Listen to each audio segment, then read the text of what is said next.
Aegis turns against its master.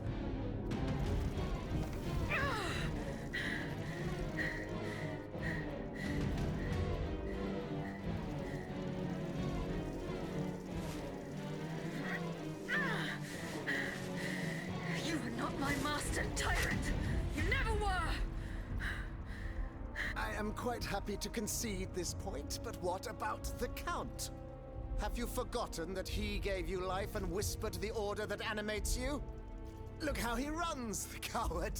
Do you understand what he has in mind? La pauvre enfant, sleeping so sweetly, she won't be dreaming for long now! Croissant! Athenais!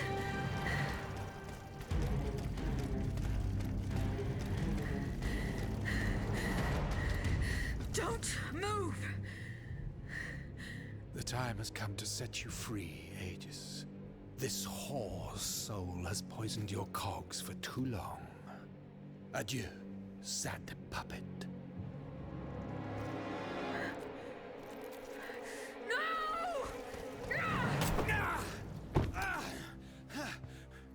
Bonté divine, I don't want to die.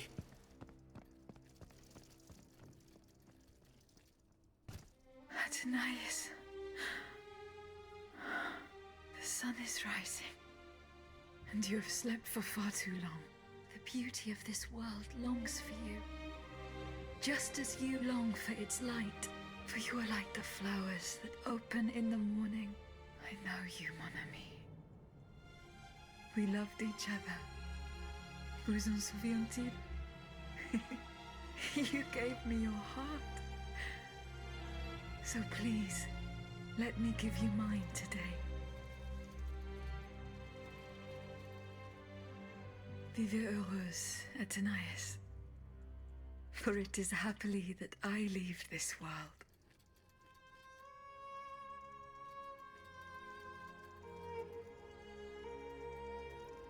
This way, monsieur.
Monsieur, we have the king.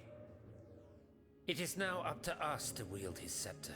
In this trying time, crucial decisions must be made without delay. First and foremost, we must take back Paris. And how do we do that, mon Dieu? There are automats everywhere, and they are constantly regenerated by their crimes. We have the king. Cagliostro has fled, but he is leaving a trail of blood. I doubt he will survive his injuries. As a result, the automats are left to their own devices, with no one to give them orders and no reinforcements. And since I'm sure that Parisians will no longer venture out into the streets, the machines will soon have no more souls to harvest. Sooner or later they will no longer be able to move and, par la grâce de Dieu, will become inanimate objects again. It's a matter of days, weeks at most. Mais ensuite, once peace has been restored, what of the kingdom? This is indeed a crucial issue. Leaving the nation without a government would expose it to the greatest danger. Worse, it would condemn it to civil war. Eh bien quoi, monsieur? Can you not govern together?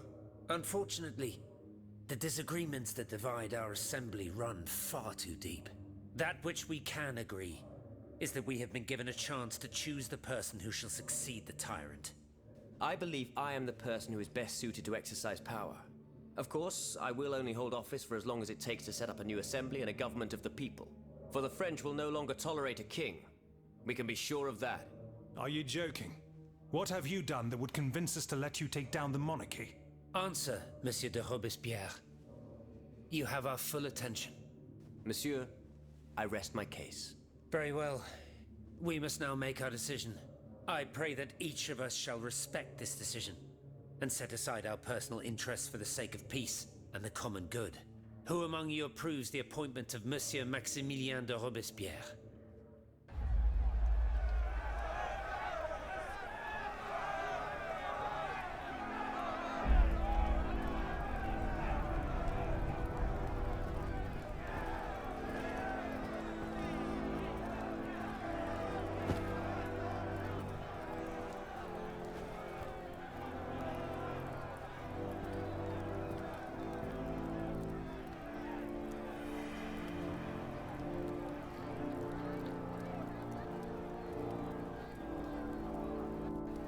The National Convention welcomes Citoyen Robespierre, Consul of the Republic. Citoyen Louis de Bourbon, former King of France, in the name of the French people, in light of the innumerable crimes of which you have been found guilty, the members of the National Convention, meeting as an extraordinary court, have voted to sentence you to death. The sentence will be carried out on the hour.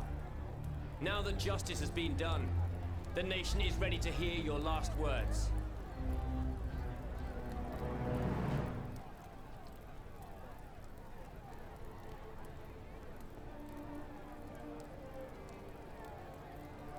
My loyal subjects, since you must lead a lamb to the altar, since you must offer a sacrifice to this new France that you intend to found, I will be that sacrifice. How dreadful this world is, where beauty is doomed to fade and flesh decays. I found no consolation in this world. I vainly thought I was giving our souls the gift of immortality beyond our mortal bodies. The Grim Reaper was my sworn enemy. Influenced by the most awful of men, I believed that the genius of machinery could overcome death itself. Alas, I have lost this fight, and am branded with the mark of murderer. Life, even more than the crown, was heavy for me to bear. I have suffered too long under the thumb of nature, which I despised. As a child, I saw my older brother die. I lost my father in the prime of his life, and then my mother, who was even younger. My beloved daughter did not live a year. As for my son, the first of my heirs, I unknowingly gave him to drink from a poisoned cup. I mourn the death of these poor souls daily. My death will not unite us, of this I am certain. For I, in my misery, have lost the support of my faith. So, executioner, lay me down on this board, Vertu. I will sleep now. Sleep at last, and not to dream.